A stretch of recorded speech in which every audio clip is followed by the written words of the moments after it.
Uh, Thank you very much for the kind invitation. And today is a talk which is an invitation to Moonshine. I will try to give a sort of pictorial way as to how we get to we discuss Moonshine, and details.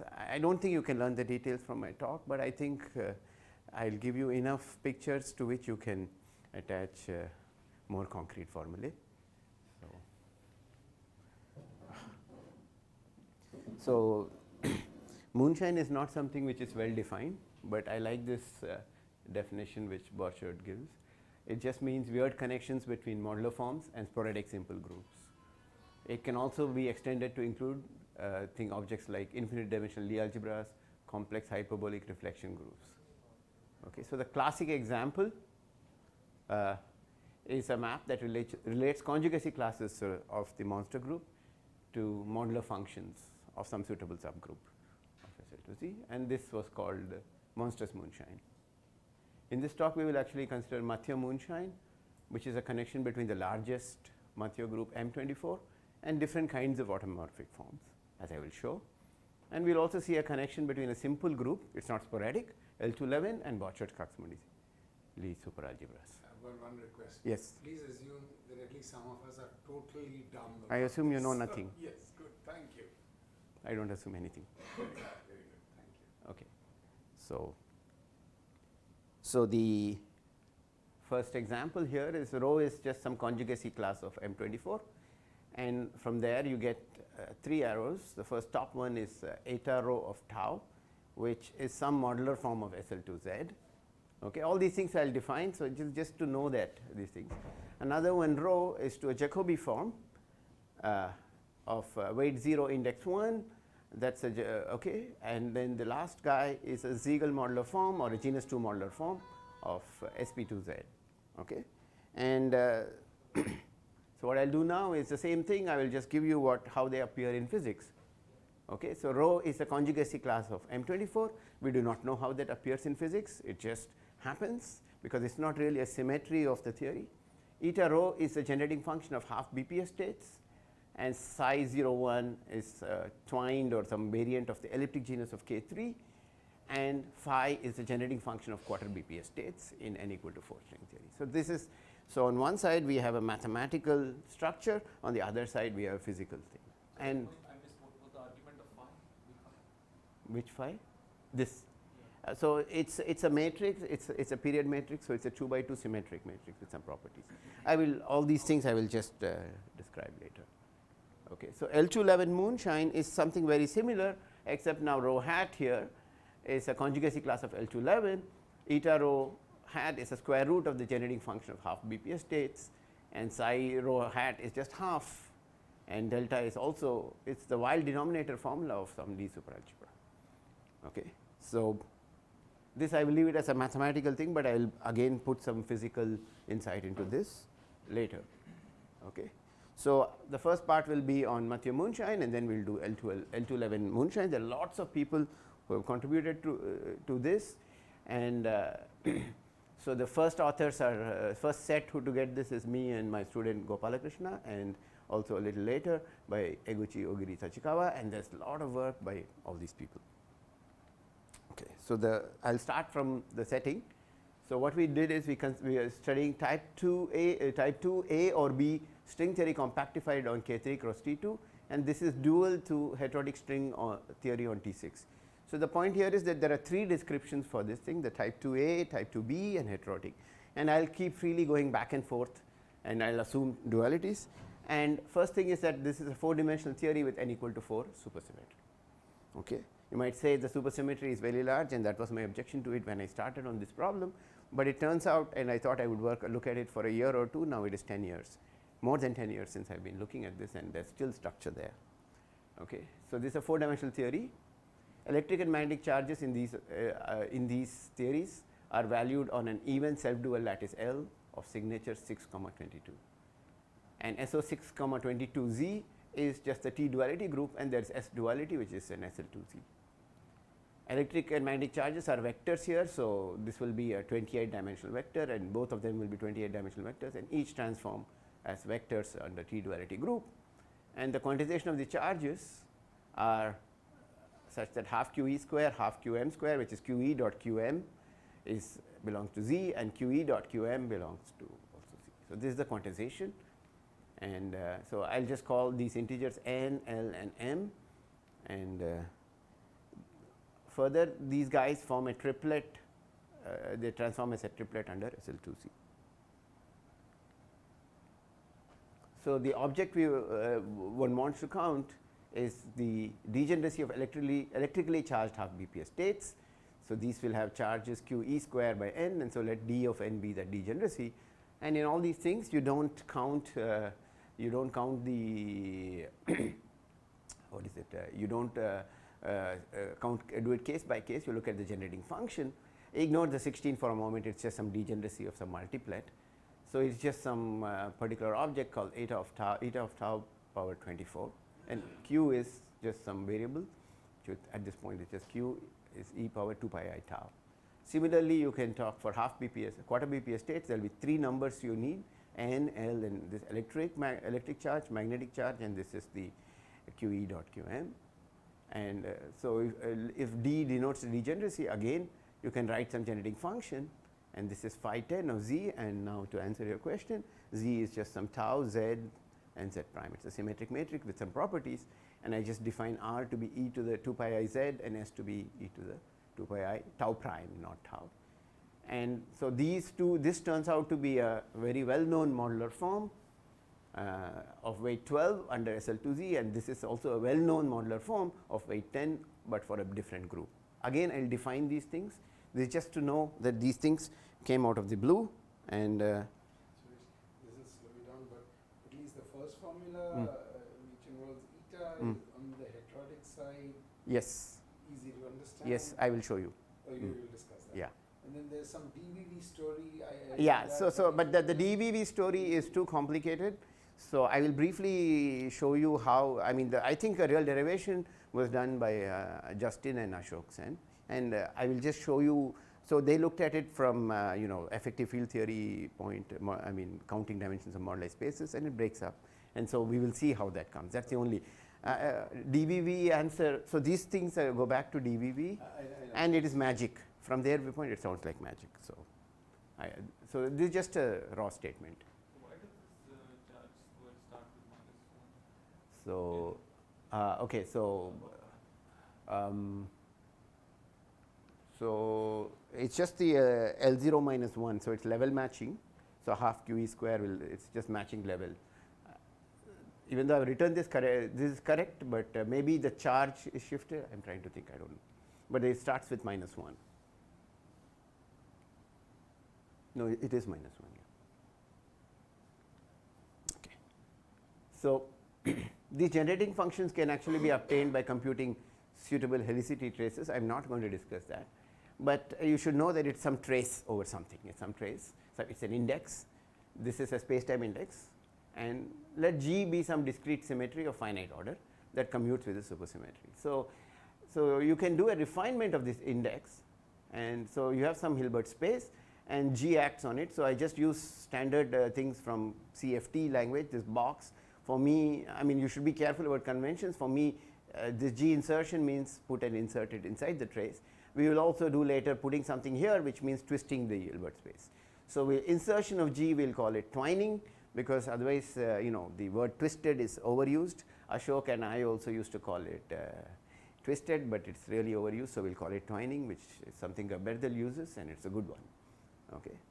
So for instance, G could be a symplectic automorphism of order n, and then the generating function of half BPS states turns out to be modular forms of some subgroup. Level n, don't worry about that, what that means. It's just some subgroup of SL2Z. And for quarter BPS states also some different level n subgroup of SL2. So this is just, if you did this calculation, at least in some cases, you know these answers. Okay. And so this is something which we stumbled upon. And so now I'm going to define the objects which appear. And again, so a modular form f of tau of weight k is a function on the upper half plane in tau within tau greater than 0, such that it has a property. But I've drawn a torus, so you should just think of tau as the modular parameter of the torus, complex modulus. Okay? So, this is a standard operation called slash, which just says that you multiply, if the weight is k, you under some transformation ABCD which belongs to SL2Z, you take f of that and you multiply it by this factor, and it's invariant under that. So, it just says that, or quite often it's written in the other way, which says that f of A tau plus B over C tau plus D is equal to C tau plus D power k times this thing. So, it's like a tensor density of weight k. So, these for instance appear naturally in computing chiral partition functions in CFTs on a torus. So, if you consider the contribution like Sandeep was pointing out, if you have 24 chiral bosons and you just focus on the oscillator sector, there are 0 modes and oscillators, and you just do the trace over the subsector of oscillators, lo and behold, it's the C. So, if you have 24, you get a -1 here, that is the -1 out here, and so if you just do this, you find that you get, I forgot a 24 here, and so this was what you would have got for 1. So, power 24. So, you get, and this just becomes the inverse of eta tau of 24. And remember, this is the same object which came when we were counting half BPS states, and we will see how this calculation relates to that. But this is of course, but the 24th power is nice. If you ask what is eta of tau, yeah, it's a modular form of a subgroup of SL2Z. There are phases, and in many of the things when I'm using this thing, there might be phases which we know what it is, but it just makes it messy for me to define them. Okay, so phases means in that relation. Yeah, you can put a phase here, call it character or whatever. Okay. Yeah.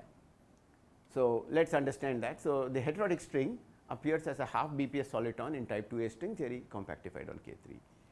And there are beautiful dualities, for instance, asking how the tension comes out, how the string coupling comes out by taking a NS fibrane and wrapping a K3, and it becomes this thing. So this identification actually explains the appearance of eta tau of -24 as a generating function of half BPS states in the 2A string. So what happens is that if you wrap a fibrane on a forebrane on K3, you have an effective string if in the limit where K3 is small. And this if you ask it's on the type 2 side, and this excitations of these solitons were actually studied by Dabolkar and Harvey, and lo and behold you see the emergence of the heterotic string. Okay, so basic question. Yeah.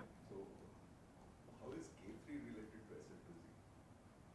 K3 related to You wanted to, your partition functions were essentially modular functions. yeah. So for where is K3 coming in? So the idea here is we have a supersymmetric, we have a superconformal sigma model or nonlinear sigma model whose target space is K3.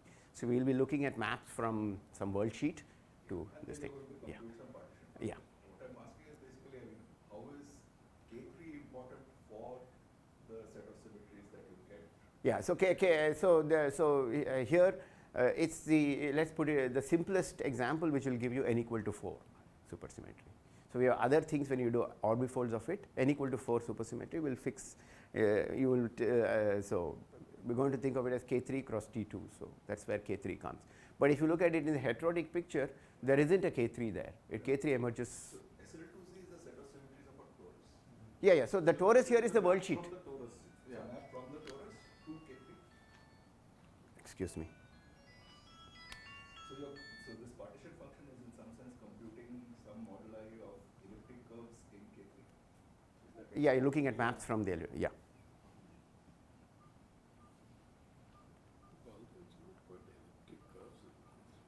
A torus. I mean, it's just a torus. No, I understand, but Huh. at least the half BPS states are not wrapping a elliptic curve. No, no. So in this thing here, no. But he wants to know why K3 has appeared. No, I understand, but it is a little mysterious. The half BPS states you are counting. But it's like asking how K3 appears. So actually what is common, if you look at how the duality works, if you take heterotic string on T6, and if you look at type 2 on K3 cross T2, if you look at the lattices which come naturally, they are isomorphic. So if you replace say K3 by a four-dimensional torus, You will get higher supersymmetry. Yes, you will get. It's a different theory. Yeah, but you can do that.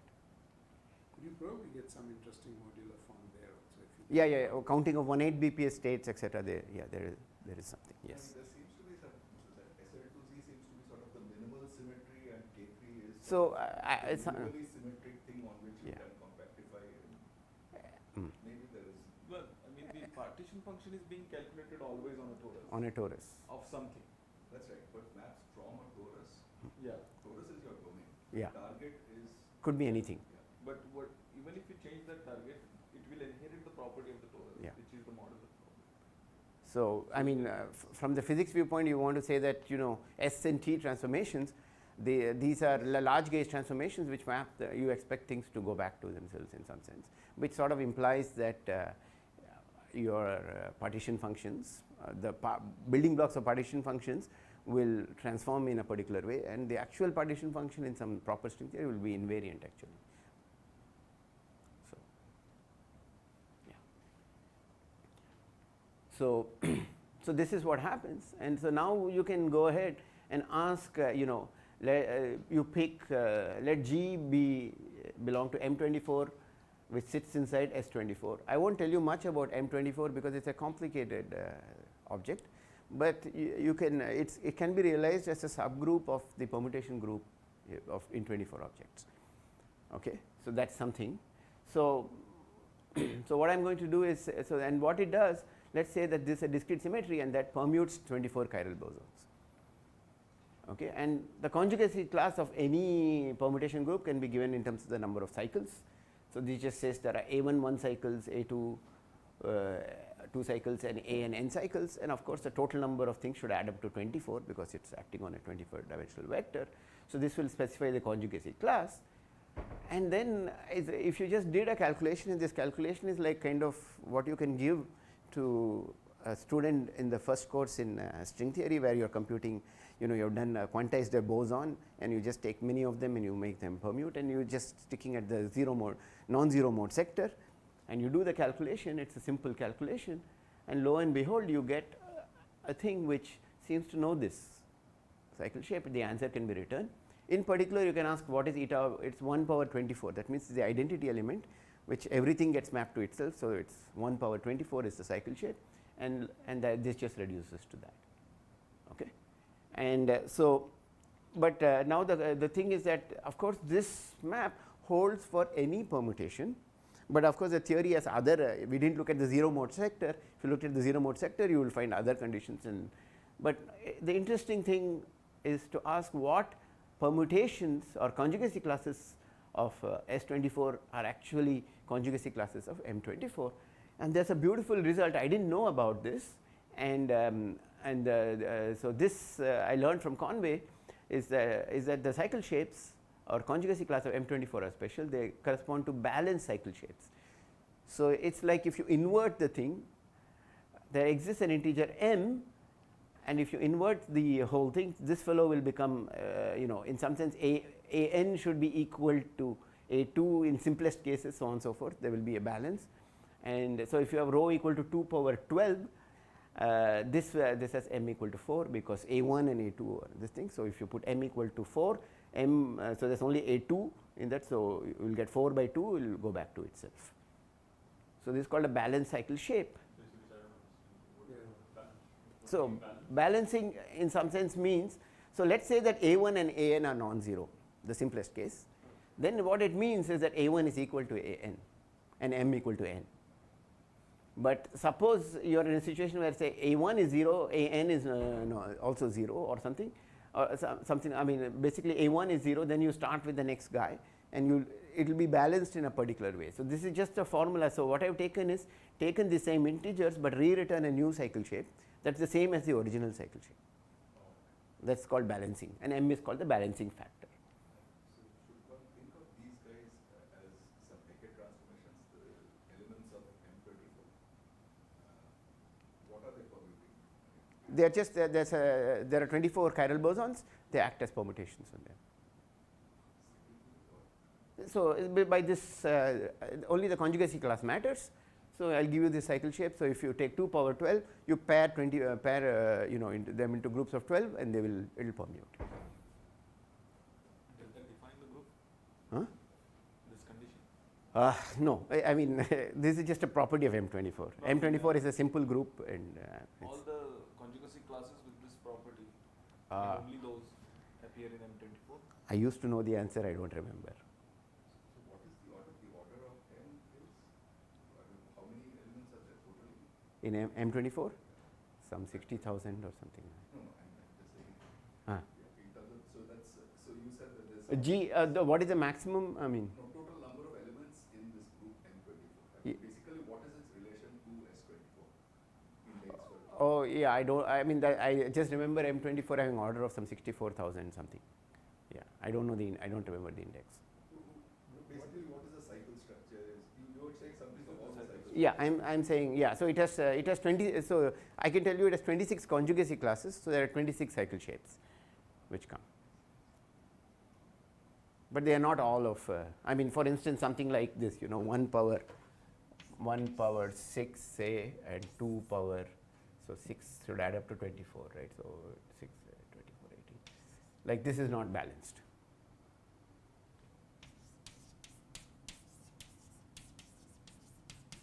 But 1 power 8, 2 power 8 is. By balance, Yeah. you simply mean Yeah. the row can be written in this form, right? Is that Yeah. That's Yeah. the definition. Yeah, and I have now that I have an answer to you. There are balanced cycle shapes which are not M24 in M24. So I know the answer. Sorry. Okay.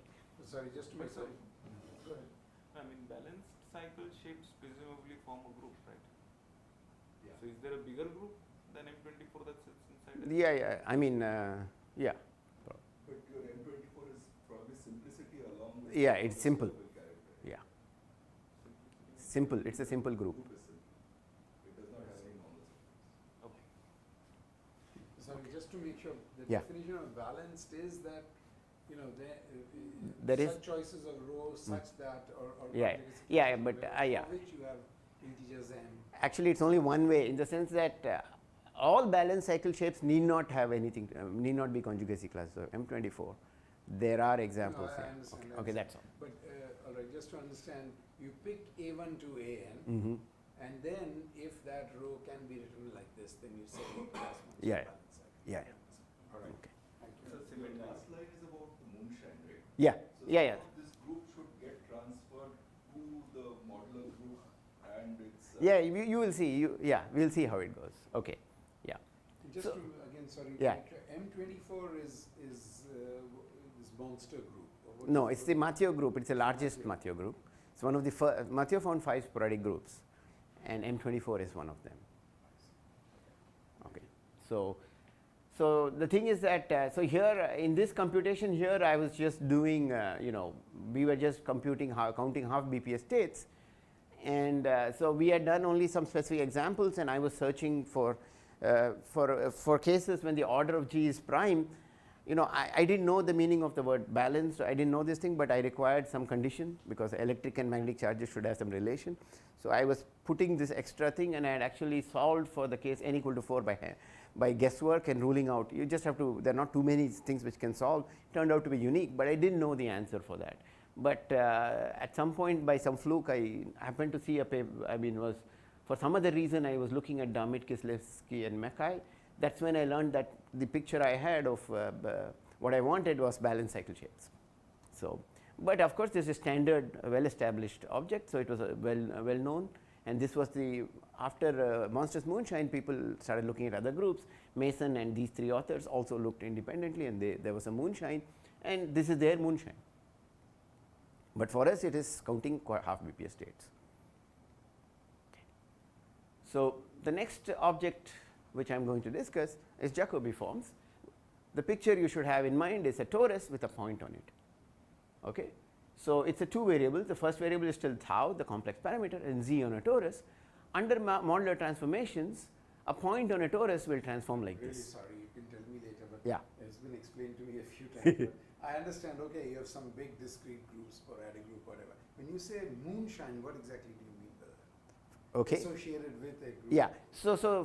So you, it's a map for you. I think probably better to think in terms of a moonshine map. So you give me some conjugacy class and you map it to something. So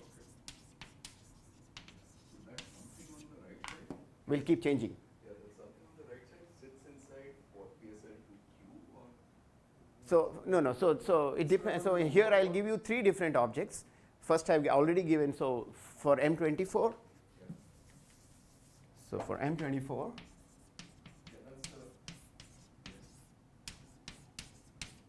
Okay, we will have three more objects, which I'll construct. But mapped into something is a little too vague even. Yeah. So no, but no. Yeah. No. It's a no. I'm giving you a map. Modular form. I'm giving you a map. Okay. I'm giving you a map. I'm giving you the map. Okay, it is actually. I mean, So it, this is an example. It's some Yeah. product of modular forms. Yeah. And that is called the moonshine. Yes. Related to say this conjugacy class. Exactly. And it turns out, I mean, so actually the interesting part of the story is these particular eta products are special. They are multiplicative. Okay. So in fact, Damit et al. They ran a computer program and they got about they got a bunch of examples of what I mean. Multiplicative means some property. So they just checked something quickly. And so they discovered more examples than just the one in M24. That's why I could answer your question. And so that's how they found this thing, while Mason was doing something different. So now we will construct the second part of the story, which is yeah. Are these modular forms, I mean, can these be thought of as traces of some homomorphism into something and then you extract out the trace and you get the modular form? I don't think like that. Maybe you should help me. So, I don't know. yeah. Okay.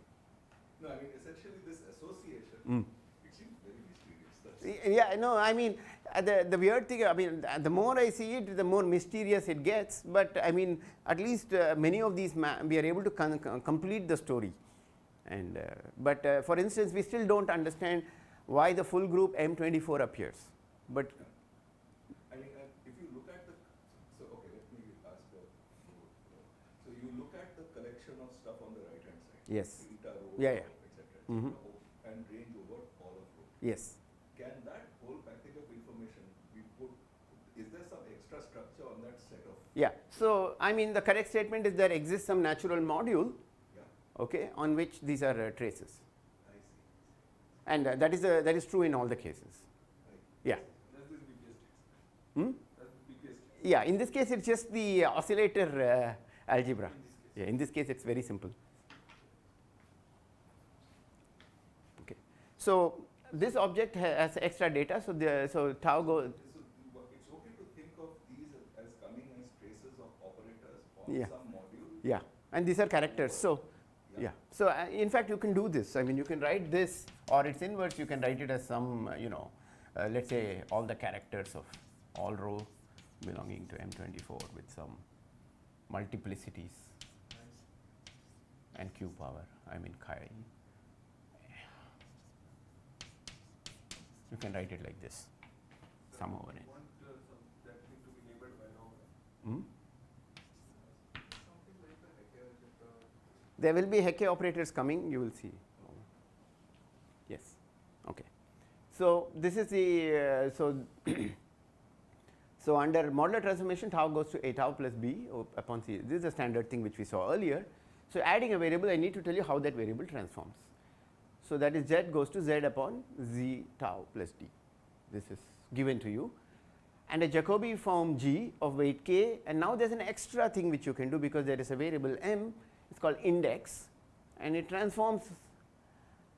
Like if you look first part here, let's focus on k first. It has the usual thing of a modular form, and of course z has to transform. But there's also a weird looking phase which you wonder, okay, how on earth anybody can write something like this. And I'll get back, I'll explain this at a different point. And but this phase factor has this m.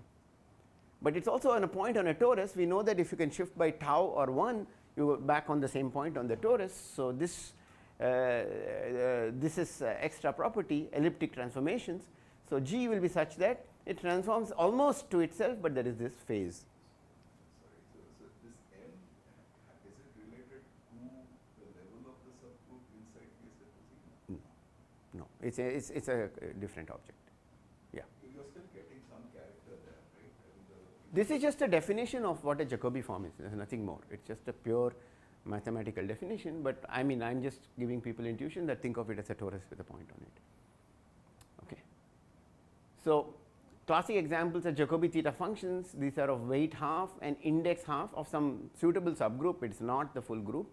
So theta 1 is, for instance, it has some half integral this. It's some expansion like this. So you can you can start with lattices and write general theta functions. But this is one example which we will see here. But a more interesting one. So Yeah, just let me go back. there. Yeah. So you have Q, of course, which is Yeah. related And to R is e R power is 2 pi I z. 2 pi z. So just the two variables. And so there are 4 theta functions, theta 1, theta 2, theta 3, theta 4. We're just looking at theta 1. Theta 1 has an interesting property. If you put z equal to 0, it vanishes. And it satisfies some nice triple product identity and so that. So now the interesting thing is the elliptic genus is a Jacobi form. So let M be some Calabi-Yau manifold of complex dimension D, and let H of M denote the Hilbert space in the RR sector of the two-dimensional 2-2 SCFT. Okay, and it's the SCFT associated with the nonlinear sigma model with target space M. So this is an index you can. This elliptic genus is defined as a trace in the Ramon sector. So let's just focus first on the left movers. So there's a minus 1 power FL. This is like a index on the left side. Q power L0 minus C is just, I put in the value of C. C is 3D, so it will be D upon 8.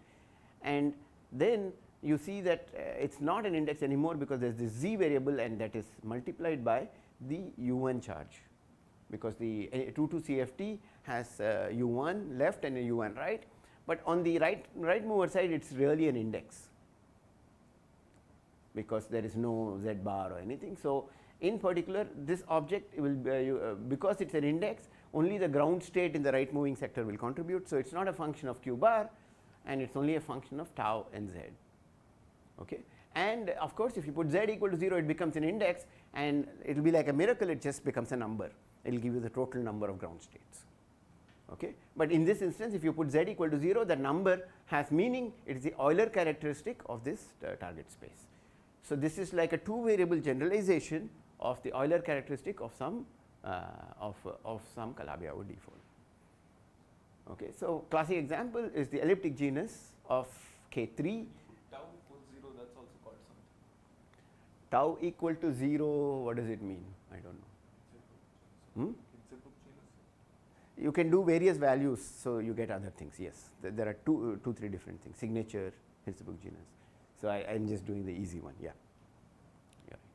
So this is a statement. Elliptic genus is, which I'm not proving, is a Jacobi form of weight 0 and index D by 2. So in order to define elliptic genus, do you need the target manifold to be Calabi-Yau? No, it can be something else, but I don't know if it will remain a Jacobi form. It could be slightly.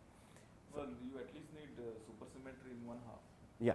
No, so. Comma 0. Yeah. No. What he's asking is I can replace M with yeah, but Kähler is a nice way of getting supersymmetry, but there are other generalizations. So yeah. So There is a smooth projective variety. Yeah. Yeah. So no, but yeah, you will for supersymmetry you will require some Kählerity at least. Yeah, Kähler you get Yeah. But yeah. So the elliptic genus, if you take M to be K3, it's I will call it, so in the rest of this talk, psi 0 1 is this particular combination. Okay. So it's I remember I told you theta 1 vanishes if you put Z equal to 0. So here what you're doing is you're taking theta j where j is 2, 3 and 4, they don't vanish, and setting them to 0 and taking ratios and squaring them. So if you put Z equal to 0, each of these will become 1. So you get 3 into 8, you get 24, which is the Euler characteristic of K3. So this is an explicit function, and it's a Jacobi form of index 0, and D is for K3 is complex 4-dimensional, so this will be 2. So sorry, complex 2, so it becomes index 1. So just to go back to this statement of yours about the Mathieu group. The corresponding when you are computing the modular form associated on the right-hand side of the Moonshine correspondence, you are going to calculate what the elliptic genus of modular Canadia, which is not K3. You know, here the story is going to be about where M will be K3 and we will see symmetric products of K3 also appear. These are the only things which will appear. So, in this talk we will not look at other things. Okay, so actually because K3 is hyperkähler, supersymmetry of the NSM is enlarged to 4, 4, but that statement I made, it's also kähler, it is not wrong. But now because it's 4, you can expand them in terms of the characters of this superconformal algebra. So there are a whole bunch of characters, but two important ones. C1 will call this the massless character and we'll call these the massive characters. The precise formula of C1 and B1 is not so important, okay, but for each value of H can H will start from 0 and go upwards 0, 1, 2, 3, 4. So you can go ahead and this is just some object which you can expand in character. It's just a character expansion. So if you did that thing, you get 24 in front of this and you get some function of Q. So you can sit there and do term by term and you get this expansion. And one more property you should know is that if you put z equal to 0, B1 vanishes and C1 is 1. So this is also something which you can track. Okay. So this is the structure and you can keep expanding this because you know this function in Mathematica to whatever order you want. But some people did something more and they did this. They noticed that these numbers 45, 231, 770, these are the dimensions of the irreducible representations of M24.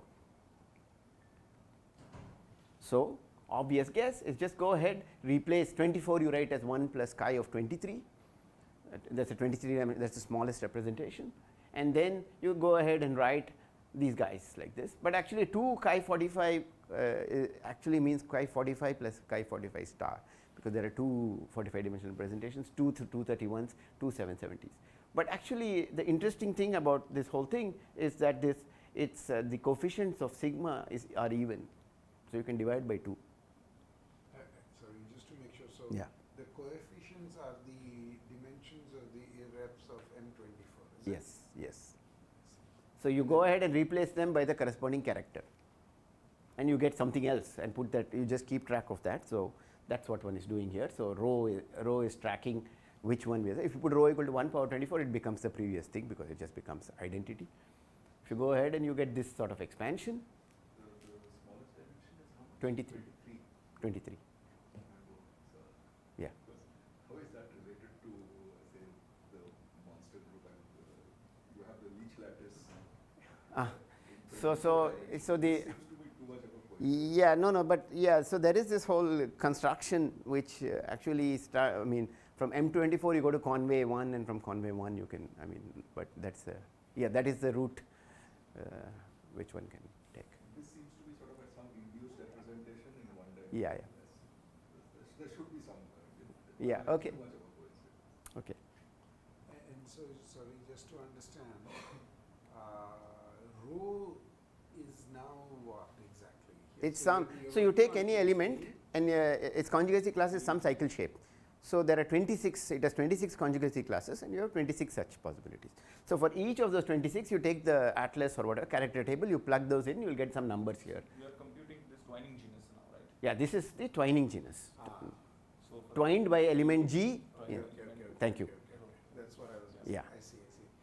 So you take a twining element G belonging to Conjugacy class rho, of M24. that's all.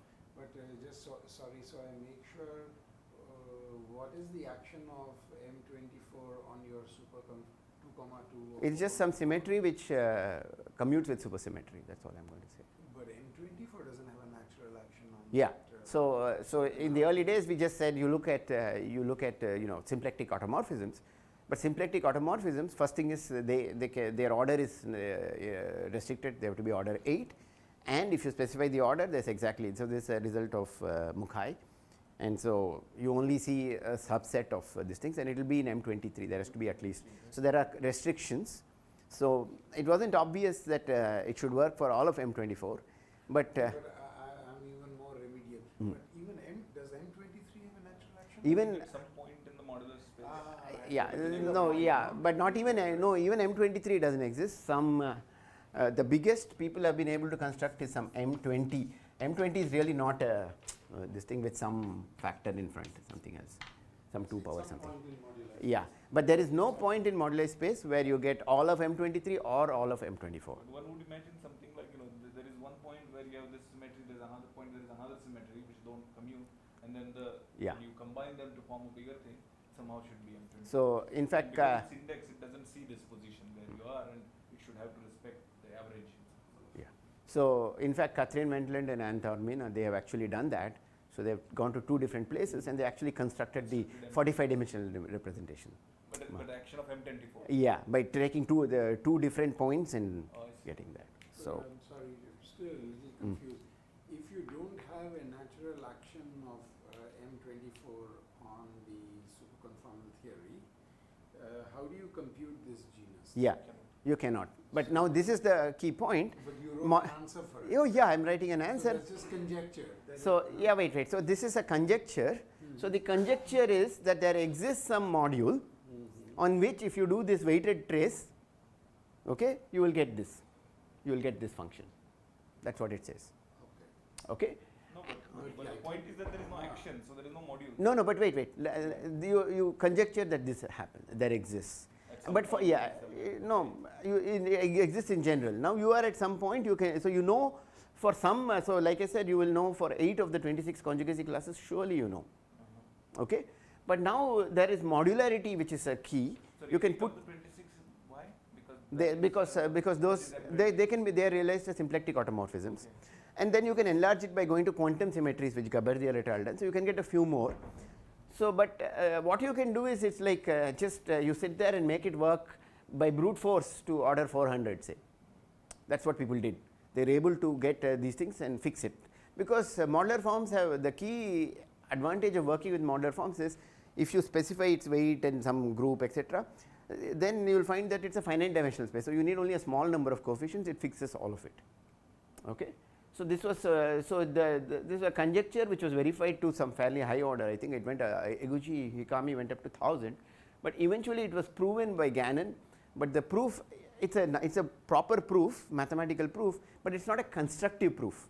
It says there exists such a module, provided the first 400 terms it holds for first 400 terms. Just understand the conjecture. The conjecture is that psi rho defined above Yeah. is a Jacobi form. Of What exactly is the conjecture? so no, but this is no for every row.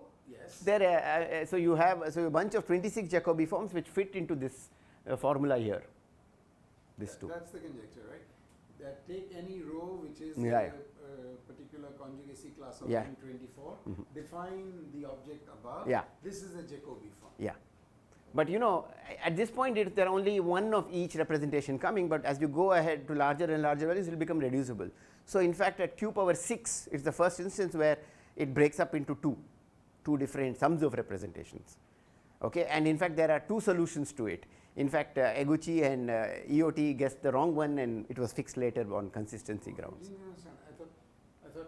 So here, I mean, this is an infinite series. 45, whatever. No, here till here there is no issue. Mhm. What about q power 4? What about q power 400? So you need to get all the terms. You mean if I went back to the previous slide where you wrote sigma of tau, Yeah, that we know the full answer. as you go Yeah, you further, only get dimensions of reps, but there are so many I solutions. see, it's not that it's the dimensions of irrep. Yeah, it cannot be because this is at the end of the day Okay, finite finite Sorry, number of sorry, I errors. see. So So then it's not clear what this ... means in the first place. yes, I mean for sigma of tau, yes. Then So you can yeah, expand it. up to q power 5, Okay, I'm but saying, I'm when telling you you. generalize, you don't know what it means. Okay, I'm with you. Okay. So then what works? So by experimental work, Gabardiel and collaborators and Eguchi and Hikami, they fixed all the ambiguities. So, Okay. but this doesn't mean that there is a module of states. It's some, it's a virtual, it's a mythical module. It has nothing to do with your. We don't know if that has anything to do with our string theory or anything. We don't know that. Yeah. We don't know that. I mean, it's, as you say, right, there is some action here, some action Yeah. here, and together, because the elliptic is doesn't depend on where you are, Yeah. it has to respect both of them, and together they form M24. Yeah. I mean, is the statement that, well, although hidden in some mysterious way, M24 really is a symmetry of, acting on half BPS states and this is what you get by twining with all those elements? I mean, is that the conjecture, or is these are mathematical objects telling I them mean, so that? if there is a really a point where there is a symmetry, Then- it should be a symmetry of the full partition function. Yeah. Right? But I'm not sure whether there is. No, No point where there is. yeah, but I mean you can go fairly big. I mean, so like I said, M20 comes, right? So you get M20. So okay. So but anyway, at least in this case, So this is there's a no at least evidence that all of M24 is No. symmetry. Okay, so this is now some nice math object. nice math object, but no, but the group is not so bad. I mean, you're going up to M20, so you get many, you get most of it, So, but not all. So at least the moonshine for M20 was to be expected here, because there is a point in the modular space where there is an M20 symmetry, right? So whatever object you compute, the partition function, it is first of all modular because you are computing this on a torus, and second of all, it's seeing something that has this M20 symmetry, so that also comes in. So you get, as a result, what you get is a modular or Jacobi form with associated to that M20. But the surprise here It's for actually physics in some sense is There's this. more symmetry. But can I ask you something? Suppose you just imposed M20 in a sense as a symmetry and required Jacobi forms, because I'm It'll told fix there are it. very, very few. Will you necessarily come to this? yes. It'll That is they so. people fixed it with even less information. Okay. So in a sense, you would just say, all right, I do the twining. Mm. or Yeah. maybe So the there's one more. Yeah, transform one more fact you I know. do Yeah. the twining at least by group elements. Yeah. Which you know. And you can actually you can do CFT computations. It's elliptic genus. You can plug it in. So there are specific examples where you can do the computation. You're seeing M20 combined with modular invariance. Yeah. Yeah, I think Does it fix it to yes. Automatically. That's what Yes. I was asking. yes, I would say yes. Okay, well then that's I would say I think it will fix it because people fixed it with even. I mean, this is much post facto kind of thing. okay. Okay. So, but the conjecture has been proven, but it's an I would. I mean, Terry will also agree. It's like an ugly proof where you say it exists, and that's about it. So, the next object are Siegel modular forms, and again the picture here is a genus 2 surface. So now you'll have a tau associated with say modular. You can think of it as two tori put together in some sense, and in some limits. So there's a tau and a tau prime but there's also a z. So there's a period matrix. And sp2z acts, so A, B, C and D here are 2 by 2 matrices with integer entries and some other sp2z property, which acts on z as follows. It takes to mz, which is az plus b times cz plus d inverse. Remember, this is a matrices, order is important. And the Siegel modular form of weight k is just a function where instead of writing cz plus d power k, we just have to add a det in this story. Okay, remember I mentioned it's like a tensor density. So you get this thing. So now we have this object which is a function of 3 variables, z, tau and tau prime, and you can take various limits. One particular Shift symmetry. What is the shift symmetry of this object? so Is that going to so yeah, shift and things like that, those will sit inside. I mean, these are just this whole thing? this whole group. It's part of sp2z. So yeah. So let's look at take tau prime to I infinity or s, which is e power 2I tau prime to 0. Sorry, also previously we had an understanding of what one computes as an elliptic genus. Here also there is some supersymmetric partition function that one computes on this thing.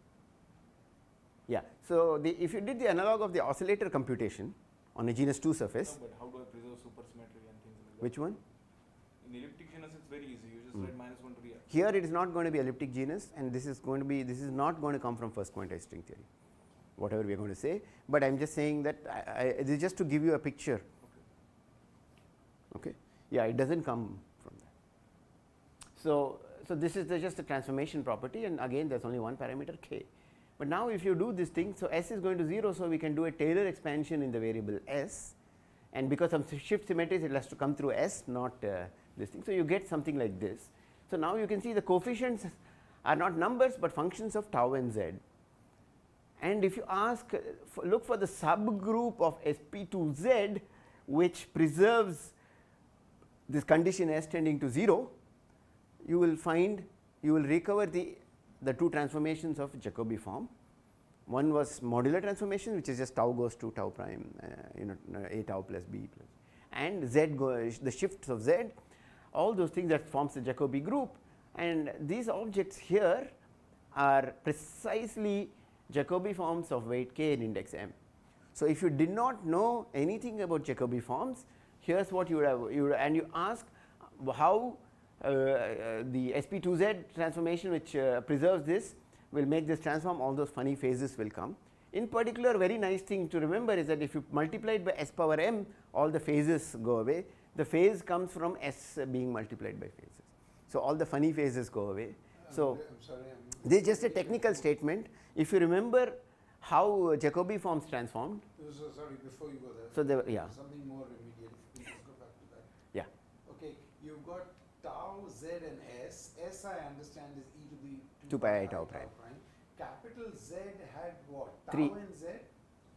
Tau z and tau prime. Oh, this prime so should be prime has to be in there. inside. That's what I was Yeah, wondering, just it's to tau, make tau sure. prime and z. Thank you. Sorry, No, I have to that's fix fine, that. that's fine. Okay, I'm Okay. with you. Okay. Thank you. So all I'm saying here is all the funny phases can be explained by the transformation of S under the subgroup. S is going to 0. When you take one of these limits, say I tau prime Mm. tending to I infinity, Mm. there should be some kind of normalization which makes the underlying space itself degenerate to the.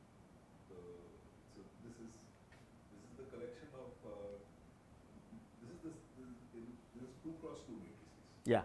So so you think. Degenerate to the moduli of elliptic curves as sitting on the boundary of. Yeah, I'm going to a boundary. You're right. I'm going to a boundary or a cusp in the model. Cusp Yeah, in the modular form language. But yeah, yes. Yeah. Yeah. And then you go to Yeah. infinity. Yeah. So geometrically, it's taking like some pinching limit of Right. of this thing. So you get this thing. But you get what you get as a result is remaining is tau n z at a point. So that's what you get, and you recover Jacobi forms. They're very. What about the pinch point, that memory? Yeah, I think in some sense that is z. But Z is already some other point, right? I don't know. No, but it's like you're taking a degeneration. So whatever remains will be whatever data you're going to some boundary in moduli space, and that should be parameterized by tau and z. Okay. I'm just saying offhand. I don't know exactly, but I think that's probably correct. So Zagier likes to say that if you didn't know Jacobi forms, you would discover it if you studied Siegel modular forms. So, okay, so now we will do. It's a strange way to do anyway. But Zagier is special. So remember the generating function of quarter BPS states was a Siegel modular form, spelling mistake, sorry, of weight 10. And there's this beautiful paper of Ashok Sen and Justin David, and what it shows, so they tried to do some moduli space of solitons. So they constructed objects which carry this thing, and the system they had is a D1, D5, KK monopole, and a P. So these are the 4 charge guys, and from that they are able to actually show that it consists of 3 parts. Okay, so I mean the details are not important, but you just see, this one comes from the motion. So there's a top net space which comes in the setting. So D1, D5 branes in the top net space. This guy is excitations of the KK monopole in the type 2b description. If you follow the duality chain, these become states of the heterotic string. So this is consistent. So what this eta power 24 we were associating with heterotic string excitations. So that's what comes from here. And this one is the interesting thing. It leads to something called the second quantized elliptic genus of K3. Just to make sure, so phi 10 of Z is what now? It's a generating function of quarter BPS states. All quarter BPS Yeah. states. But you've written in this form because it's going to be one of your Siegel modular forms? Or This is a Siegel, this is the first, this is a Siegel modular form, but it has this breakup into 3 parts, which is naturally in the physics setup, not in the math setup. There's no such thing. I see. How is this computed by localization or something? How does it go? Because So it's some genus 2 computation, right? no. This is some effective field theory, dimension of moduli spaces and stuff like that. And so they make some assumption it will decouple like this, and they write this. So all the terms on the right side are presumably mathematical. Yes, they are. So But I mean, 1, 2, 3 are not. 1 to 3 are not. Yeah, this is some physics computation which results in this answer. Second quantized elliptic genus is not something that you can define purely in terms of Yeah. So I'm going to define it. I haven't defined second quantized elliptic genus. I'll define it in a moment. But sorry, Also theta 1 and theta 1 stuff that you had defined earlier. Yeah, yeah. So those are, so the only thing that is mysterious, I mean, from Yeah. Math's point of view Is this guy. the third term. I see. That's all, which I have to define now. actually, I mean, so your capital Z on the left hand side has 3 parameters. right? Yeah. So this is Two of them tau appear in in the this, first two, and the this third has all one the is there. variables. Yeah. I see. I think there might be missing an S here, but okay. Motion, and this one is motion of D1. Yeah. The So- vertex so- of D5, and that's depends on these 3. Yeah. So now so the point here is that this object is the generating function. So yeah. So let me spend some time explaining. So you have some space M, elliptic genus. So M is some Kähler manifold. Yeah. It's a 2-variable thing. Okay. So suppose you have one particle moving in that space, and so then the moduli space of that particle is the space M itself. But suppose you have 2 particles and they are identical, bosonic, then the point is that the moduli space is not M cross M, but it is M cross M divided by the permutation group, because they are identical. Okay, and so this in some sense is the S2 of M, and this might be singular and you may need to resolve it. But from the viewpoint of elliptic genus computation, you may not even need to resolve it.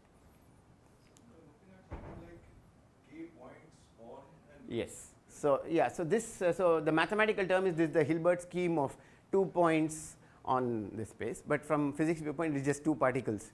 So what you have is some kind of grand partition function for M particle Hilbert spaces. So you just write a generating function. You just on the right hand side, you just write. So each. So another point here is if M is hyperkähler, S2 of M is also hyperkähler. And its dimension is 2 times that thing. So if you look at chi of, so if you remember, this will also be, each of these will be Jacobi forms, but the index will go up. Index will become M. So these will be Jacobi forms of higher index. Okay, and this is just formally the definition of this second quantized type. So it's like a grand canonical partition function. So you can see that this cannot, this requires multi strings and things like that. So it's not so simple. But so this is what one gets, and Strings, because you have probably it's a standard. You have D, N1 D1 brain. Yeah, yeah. So you have the N1 moving in exactly, D5. exactly. what's that tilde then? That tilde means It is all, it's singular, so you have to blowing up.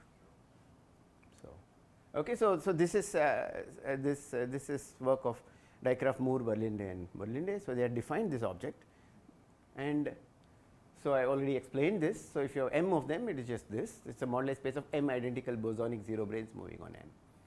And what I'm going to do is now just to remind us that it's a Jacobi form. I'll use the index psi 0 M of tau n z. It's a Jacobi form of weight 0 still, but index M. And here I'm just using the fact that it was.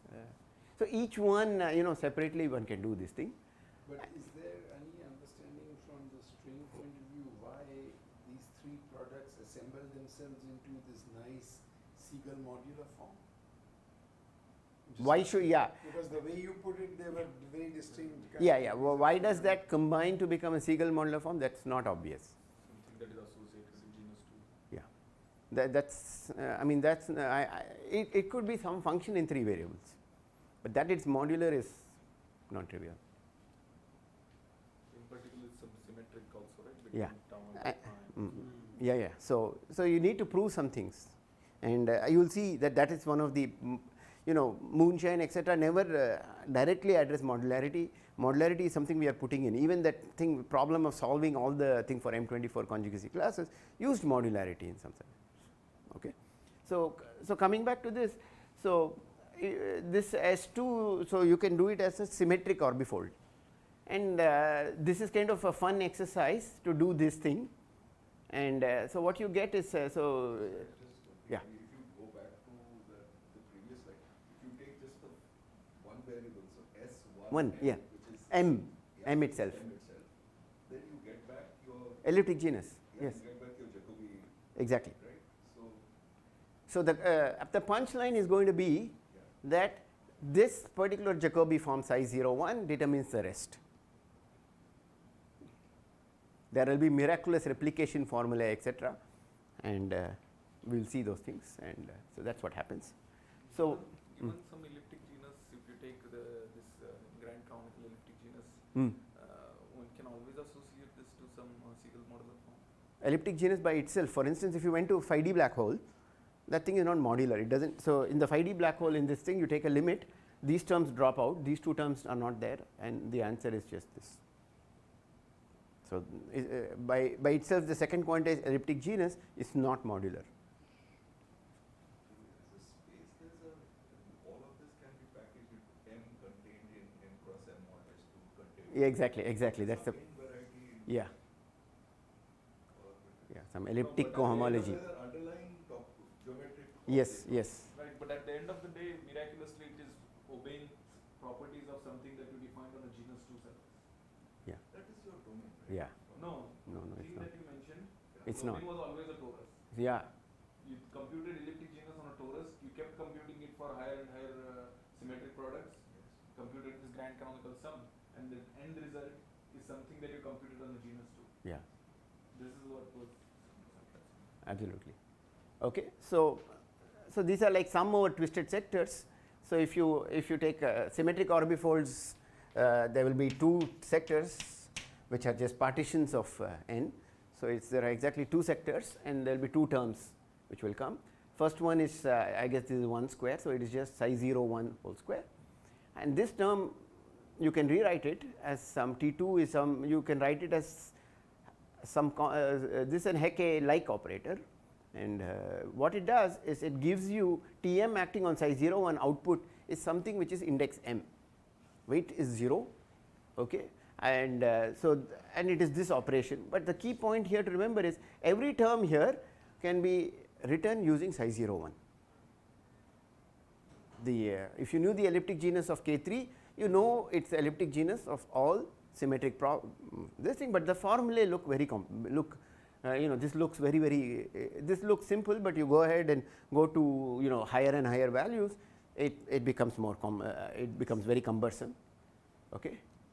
So again, so this is what I did. I said I tried to use CFT arguments. Now it's not as straightforward as what Dijkgraaf Verlinde did. I need to track the group action, and then I put a row here now.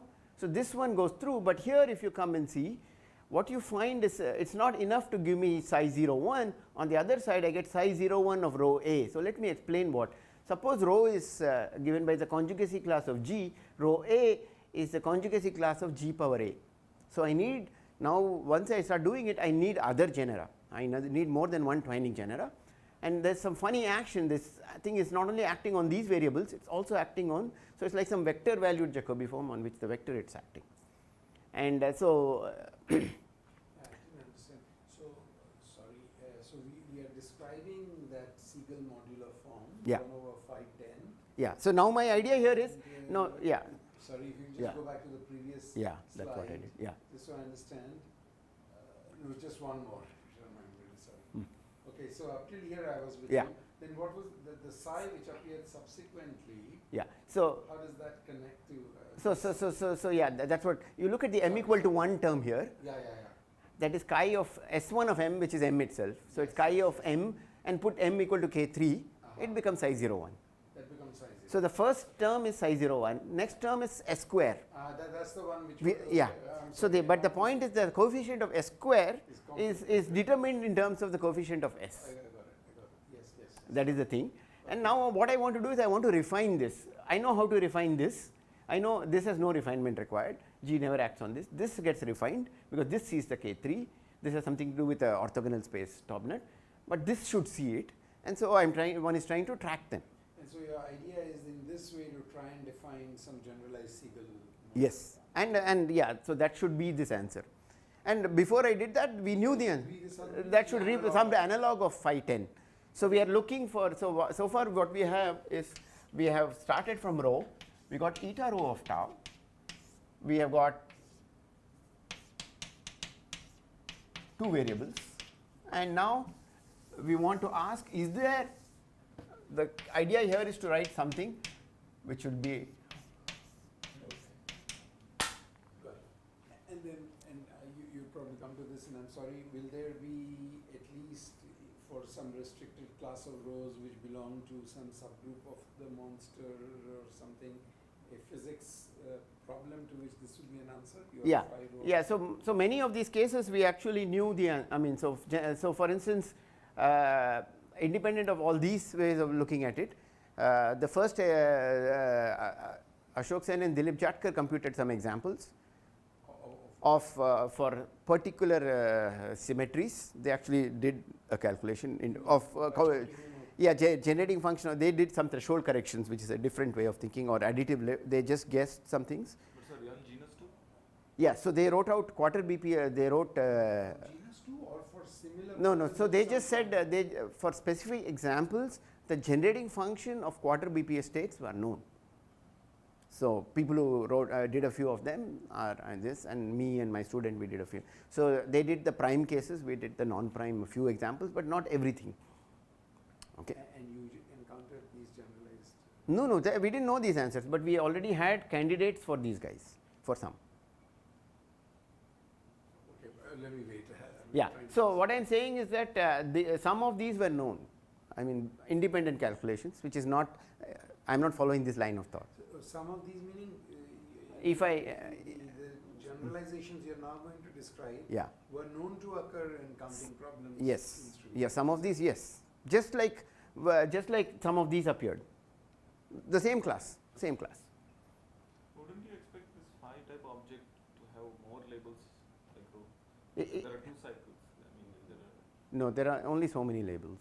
I mean, okay, you could see, we are looking at T-duality invariant, so we are compressing this thing. So there are situations where there will be many more. I know of examples and n equal to 2. If you take that, and start modularly transforming, the rho which is winding one cycle will start mixing. Yeah. So we'll discuss that also. Yeah.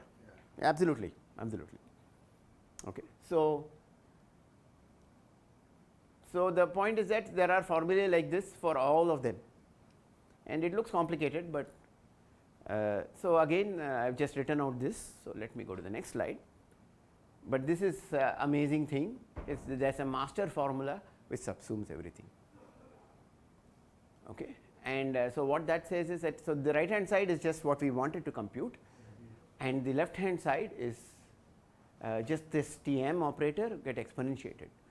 So what we are doing, what we are seeing here is just expanding and matching powers of s. So these two are just a coefficient of s square. One is on the exponential coming with s square itself, the other one is s power 1 whole. So this 1 by 2 is 1 by 2 factorial times the square. Okay, so it gets exponentiated, and then if you go ahead and try to you can simplify this. Like I said, everything is determined in terms of psi 0 1 rho and powers of it. You can actually get a nice product formula for this object. Okay, so here omega, so I am assuming G as order n, and omega is the primitive nth root of. So the big phi you are defining to be that object. So big phi here is I am removing the part. So let's go back here. So this and this together I'm calling it.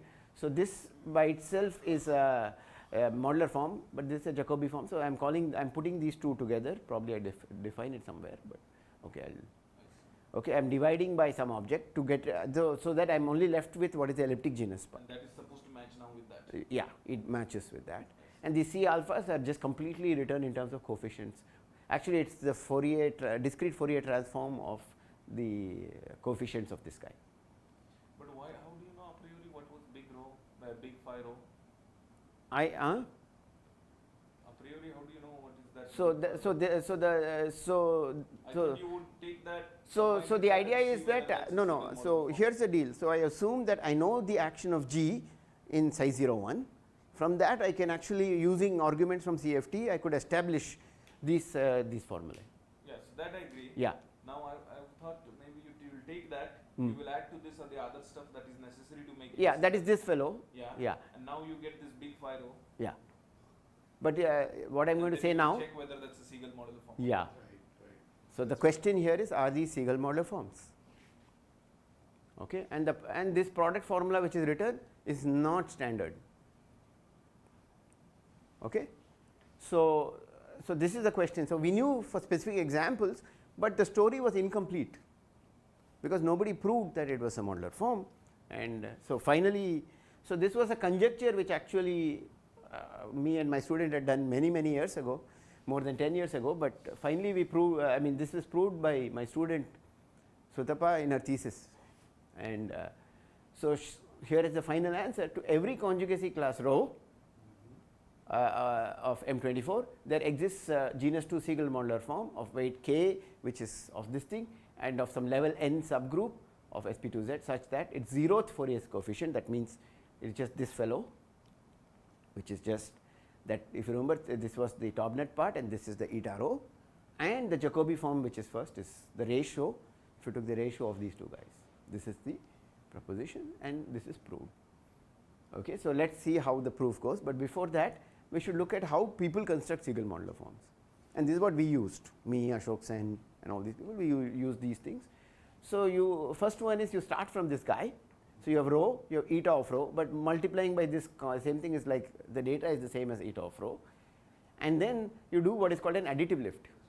So the largest cycle determines the level of the subgroup that you are looking at? Because it's coming from an order of n element, so from that you can prove that it has to be a level n. But which level n, you have to do some work, but yeah. Okay. So even that I know, but I am just simplifying it. Level n subgroup of sp2z. What do you mean by level n? So like take the ordinary, you take the ordinary modular forms of SL2Z, you have gamma 0 n, gamma n, gamma 1 n, it could be gamma upper, lower, and which one? The detail. Upper or lower? Lower, oh, yeah, so that way there is, and for sp2z there is more detail. That's all. So these are not principal bounded subgroups. These are Yeah. They are just at level n. Okay. So the first construction is additive lift, which starts from here. Okay, and this is what we did. We just said, oh, this has to work, but except there are a lot of problems. For instance, k, if you look, we use this formula, sometimes k can be negative. Look, there's a -2 here. Okay, if the cycle, so there are negative weight guys.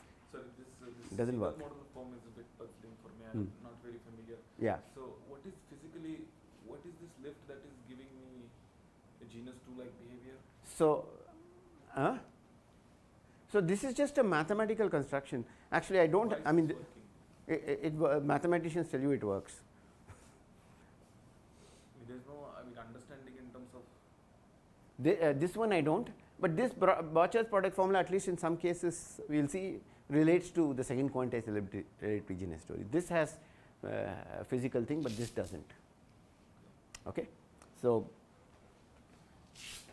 this is one construction. The other one is the Boucher's product formula, which again takes a seed psi 0 1 and it gives you this thing. So these are standard constructions, but these so the point is additive lift, if it works, you're going this arrow, but this is going to go this arrow. Question is, does it work? And the answer is no, not in all cases, and that's what's the issue. And there are some exotic cases, and so as you can guess, there are 26 of them, and some are horrible. So let's look at that. The proof proceeds in 2 steps. First, there is a natural product formula that we obtained from Moonshine that we have already seen. This does not establish modularity. In the second step, we will follow ROM, and this was an important idea. Modularity is proven by showing that the product formula is not equal to one Boucher product, but a bunch of guys. So you multiply a bunch of modular guys, and then you get a big object. So simplest example, of course, is phi 10, where everything works. Additive lift of phi 10 1, and it's a Boucher lift of this. So here is a case where my arguments go through. It just becomes this way. Okay, but example, for instance, where rescale products are needed. This is just from Sutapa's thesis. Rho is 2 power 4 this thing. So you have to take this phi to the power 4, and you get a product of 4 terms. And rescaling means, you see the z here is multiplied by 2, 4, and this is 2 times the seed of this thing. So all these other things come. So it's. Sorry, I'm not able to. it just says that you can, I can construct phi 10 two ways. One is additive lift of phi 10 1. What does that mean? What Phi does 10 that stand for? That phi, stands for some procedure. phi 10 1, yeah, it's some formula, it's long, Okay.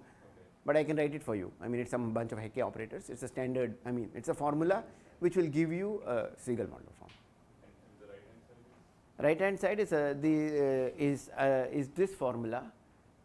Again, these two are, I mean, the generality that we need is done by Clary and Gritsenko. There are both the constructions. There are, it goes back to Nikulin, it goes back to Maas, additive lift, and Borchardt again goes back to Gritsenko. So what is known is that this both methods give the same, and this is also, it's also equal to the product formula we got from Moonshine. Yeah. Yes.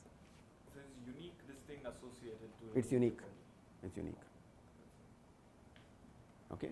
So this is the one which is more complicated. You might say, what about you're taking a fourth power? It just means that this guy transformed with some phase which is a fourth power of unity, fourth root of unity, sorry. So that's all it means. Okay. How are you guys up to? I might have to I have but a- you shouldn't quit. Okay. So I want to. How long do you think you would need? I need half an hour, I think, if I want to do this. Is that okay? Yeah. Hmm?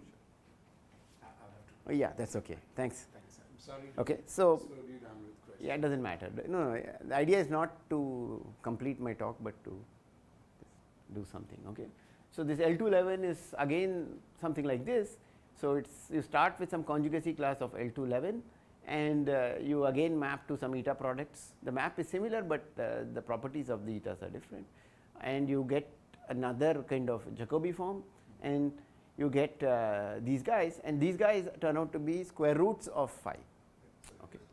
So L211 is another simple group? It's a simple group, yes. I'll describe it. That's easy. That one I can describe. So, okay. And but here at the end product is a Lie algebra, and this is very nice because it connects up again to something very physical. Okay.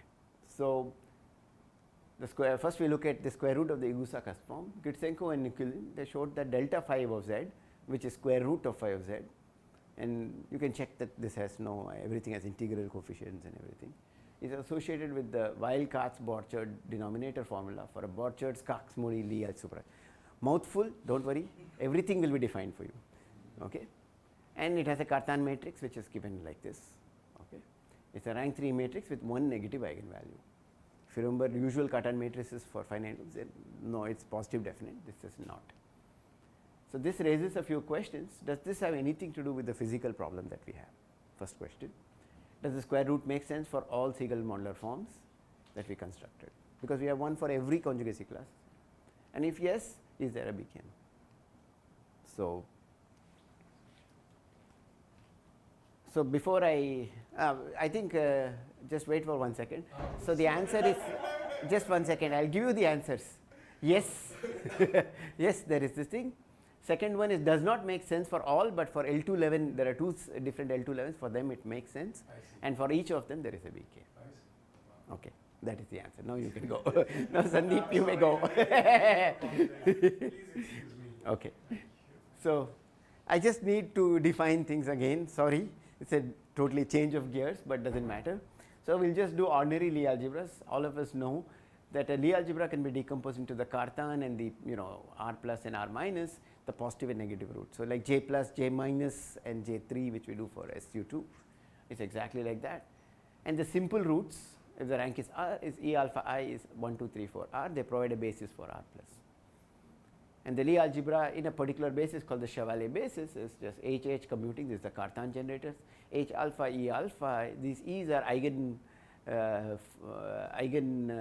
objects of E with eigenvalue given by AJI. So they look alpha I here and J, these are the indices, and look, it's flipped, let it be that way.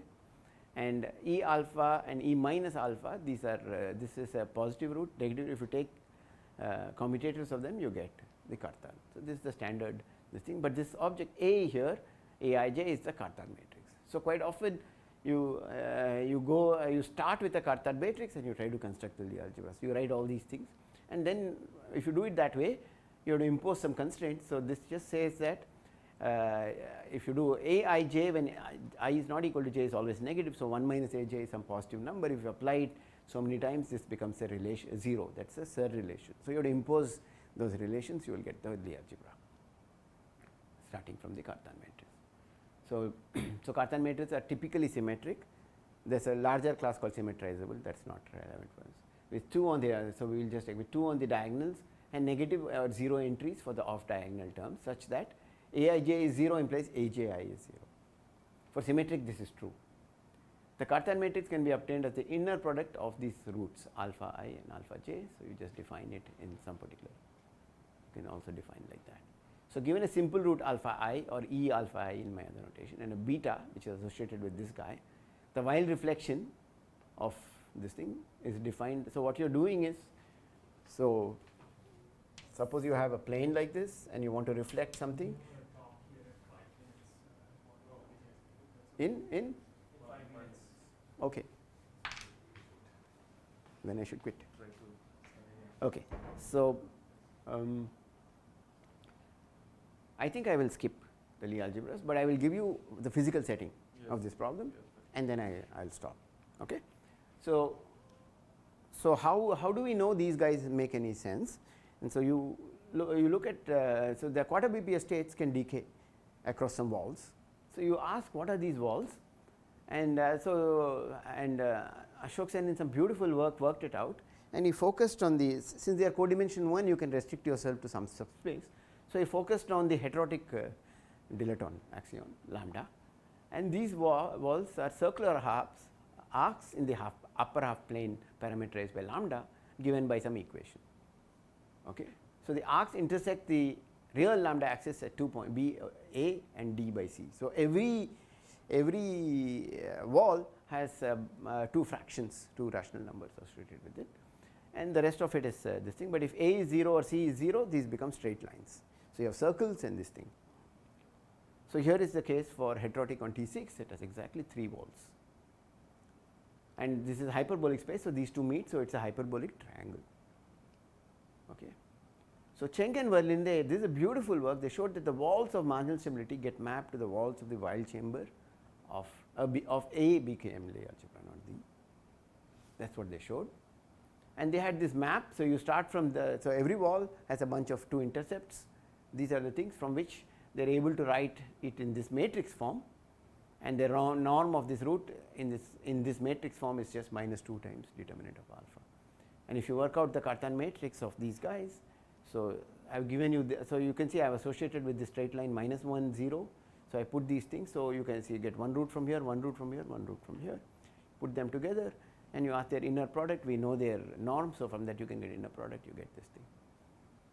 And this is precisely the Cartan matrix which appeared in the Gritz-Senkonikulin work. Sorry, can you go backwards?